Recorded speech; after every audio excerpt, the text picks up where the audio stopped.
Hello! Welcome to my channel, The Praying Mom.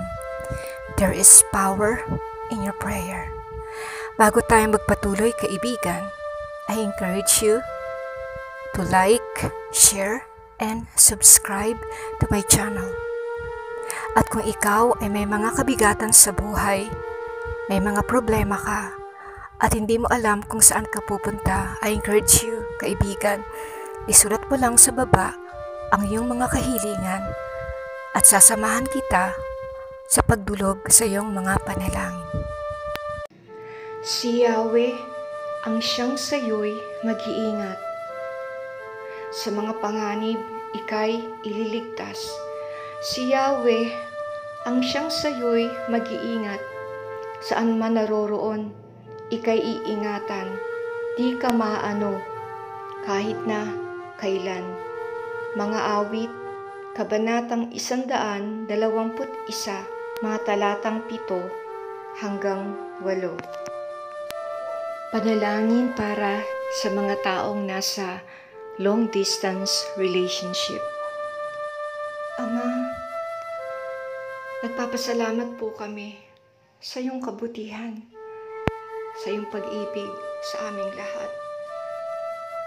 Thank you, Father, because you are so merciful. Punong-puno ka ng awa, punong-puno ka ng habag. Salamat din po sa iyo sapagkat lagi mong pinapakinggan ang aming mga panalangin. Sa mga sandaling ito, Ama, tinataas ko po ang mga mag-asawa, yung mga merong tinatawag na LDR, long distance relationship, na kailangan nilang lumayo sa kanilang pamilya, sa kanilang asawa, dahil sa trabaho. Dahil kailangan nilang mabuhay, kailangan nilang punan ang pangangailangan ng kanilang pamilya, kailangan nilang magsakripisyo, Panginoon. Lord, tinataas ko po sila, yung mga asawang lalaki, malayo sa kanyang asawa, malayo sa kanyang mga anak, na nag-iisa siya, nalulungkot, umiiyak, nahihirapan, pero kailangan niyang maging matatag, kailangan niyang maging malakas, at kailangan niyang magsakripisyo ng maraming bagay dahil, Panginoon, para to sa kanyang pamilya. Dalangin ko, Lord, ingatan niyo po siya sa mga panahon na nagigipit po siya, na wala siyang maipadalang pera sa mga anak niya, sa pamilya niya sa Pilipinas. Dalangin ko, Lord, na ikaw nga po ang magbigay sa kanya ng karunungan kung paano niya pupunan ang pangangailangan ng kanyang pamilya. Sa kanyang pagkatrabaho, bigyan niyo po siya ng kalakasan ng katawan, kalakasan ng pag-iisip, pagtsatsaga. Dalangin ko, Lord, tulungan niyo po ang mister na to, Panginoon, na maging matatag sa kanyang kinalalagyan. Sapagkat, Lord, alam ko mahirap na mag-isa ka, na nasa ibang bansa ka, na wala kang karamay, na wala kang mapagsabihan ng nararamdaman mo. At alam ko, Lord, ang mga mister na to, hindi nila masabi sa kanilang asawa, sa kanilang mga anak, ang mga totoong nangyayari sa kanila sapagkat ayaw nila na mag-alala sila. I pray, Father, na ikaw ang kumilos sa kanila. I pray for your peace.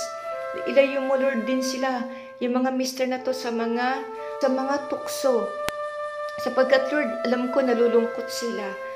At andun po yung tukso na gusto nila na mayroong makausap, mapagsabihan ng problema. Pero, Panginoon, dahil dito, nagkakaroon sila, Panginoon, ng mga mistresses, Panginoon, ng mga kalaguyo, mga babae sa kanilang mga buhay. Nasa simula, Panginoon, malinis ang intensyon nila na magkaroon lang ng kausap.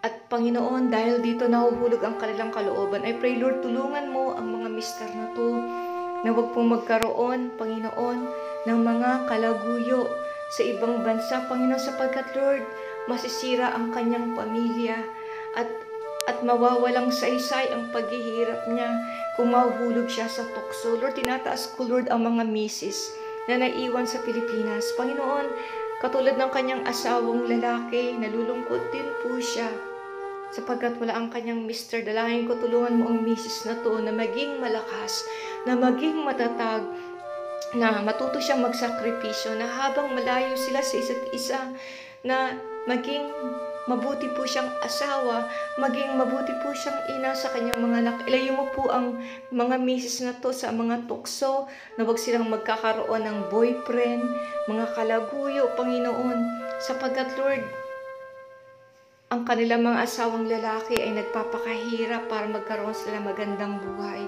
Lord, tulungan mo ang mga nanay na to na maging mabuting ina, maging mabuting asawa, at maging tapat po sila, Panginoon.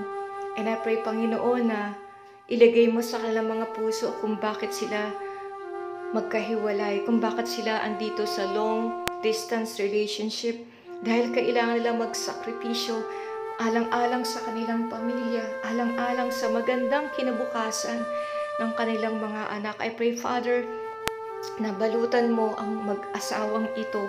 Ingatan mo ang kanilang pag-iibigan. Ilayo mo, Lord, sila sa anumang uri ng tukso, sa anumang babae, lalaki na pinadala ng kaaway upang masira ang kanilang mga pamilya.